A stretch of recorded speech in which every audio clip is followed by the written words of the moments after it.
mul on sulle üks üleskutse, et ma rääkisin nüüd just sellise pikema video YouTube'i selle kohta, et mida ma soovin, aga ma räägin kiiruga sul siin ka selle ära, sellepärast et võib-olla sa pole üldse minu kanalil ja sa pole teadlik, millega ma seal tegelen.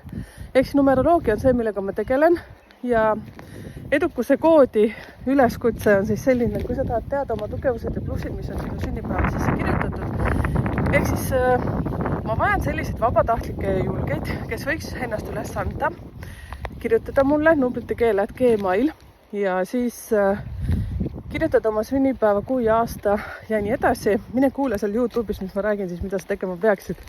Vot, aga tšauki-pauki ja ossa, mingi vares oli siin. Tšauki-pauki, ilusat päeva ja tänane emadepäev. Ma ei tea, kui sa kuuled seda homme, siis enam ei ole emadepäev. Aga emad on alati olulised. Tšau. Mine YouTube'i kuule, mis mul rääkida on. Ma tahan väga palju, et te osaleksite selles. See on väga hea haruldane võimalus säästa raha ja saada endast teada.